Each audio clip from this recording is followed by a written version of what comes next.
और सभी सम्मानित साथियों को बहुत बहुत धन्यवाद।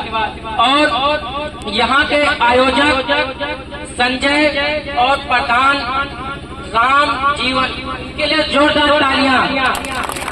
साथियों, आज हमें बहुत खुशी हो रही है कि हमारे बीच में आज हमारी माताएं बहनें बैठी हुई हैं। ये देन डॉक्टर बाबा साहब भीमराव अम्बेडकर की है, जिन्होंने अपने चार बच्चे इस समाज के लिए कुर्बान कर दिए। आज हम लोगों को बाबा साहब साथियों उनके घर जाती हैं, वहाँ पे शिक्षा देने का काम करते हैं।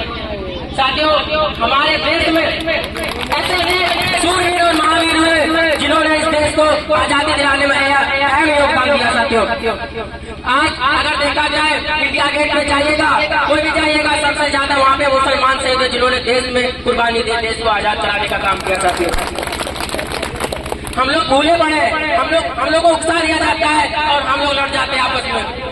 सबसे बड़ी कमजोरी हम लोगों को सोचना समझना पड़ेगा कौन कहां से कैसे हम लोगों को लड़ा रहा है। साथियों, आज भाई में फूट पड़ी है। साथियों, बहुत ज्यादा है। किसी भी समाज में किसी घर जाओ, कोई कहता है भैया आप जाइए, हम वहाँ जाएंगे नहीं। क्या हुआ भैया, हमारी भाई से लड़ाई है। सबसे पहले हमको इसको खत्म करना पड़ेगा। साथियों, तो मैं बताऊं तो वहाँ पे उनको शिक्षा देने का काम किया। जब माता सावित्रीबाई फुले पढ़ी तो वहाँ पे 1845 की बात है, जिन्होंने पहला स्कूल खोला। वो महिला जिसको पढ़ने लिखने का हक और अधिकार नहीं था, उन्होंने शिक्षा ग्रहण की और कुछ समय बाद वहाँ पर किसी भी वर्ग समाज की महिलाएं शिक्षा ग्रहण कर सकती थी। साथियों, आज हम लोग देखते हैं अगर कहीं स्कूल में जाते हैं हम लोगों का नाम नहीं लिखा जाता। साथियों, क्योंकि हम लोग नीच समाज से आते हैं। अगर हम लोगों का खून देखा जाए, खून तो एक ही है, क्योंकि हमारे महापुरुष बहुत देखा जाए हमारा इतिहास बहुत पुराना रहा। साथियों, हम लोग इस देश के मूल निवासी। साथियों, और समय बीतता है। साथियों, जब कुछ समय बाद समय बीता तो समाज से और हमारे महापुरुष आए दिन सताए जा रहे थे। साथियों, एक समय था जब महिलाओं को कोई भी वर्ग को किसी को पढ़ने का हक और अधिकार नहीं था। साथियों, माता सावित्रीबाई फुले, साथियों कुछ लोगों ने उनके बारे में पढ़ा और जाना भी होगा, और मैं भी अपने कुछ शब्दों से बताना चाहता हूँ। और साथियों, अगर हमसे कोई त्रुटि हो जाती है तो माफ करना। साथियों, माता सावित्रीबाई फुले जिन्होंने अपने जीवन में आए दिन बहुत सारे संघर्ष झेले। साथियों, एक समय था जब वो घर में किताब पढ़ रही थी तो उनको जो है किताब उनके घर से उनके जो पिताजी उनसे छीन लेते हैं, क्योंकि हमारे समाज में किसी को पढ़ने लिखने का हक और अधिकार नहीं था।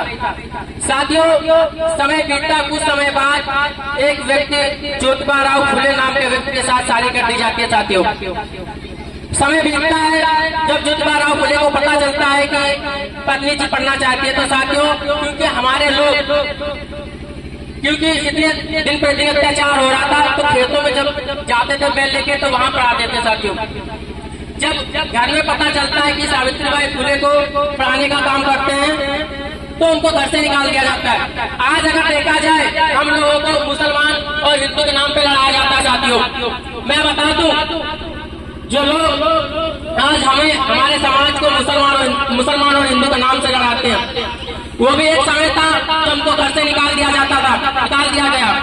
जनता मनक समाज बनाने की बात करते हैं, बाबा साहब डॉक्टर अम्बेडकर के सपनों का भारत बनाने की बात करते हैं, मानव काश्यप के सामाजिक परिवर्तन आंदोलन की बात करते हैं, तो स्वाभाविक रूप से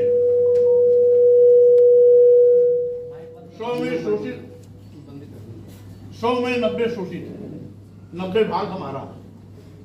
हम इस फार्मूले के तहत अनुसूचित जात और पिछड़ों को सम्मान स्वाभिमान के न रहे। आइए हम इस कमरे को नई ऊर्जा और ध्यान के साथ छोड़ें, इतिहास बनाने के लिए तैयार और देश भर के लाखों बहुजनों की आकांक्षाओं को पूरा करें। आपका समय, आपकी प्रतिबद्धता और इस अलायंस पर आपके विश्वास के लिए धन्यवाद। हम आगे बढ़ने के साथ साथ आपके निरंतर समर्थन की आशा करते हैं। जय भारत, जय भीम। धन्यवाद भाई मुजम्मल हुसैन साहब।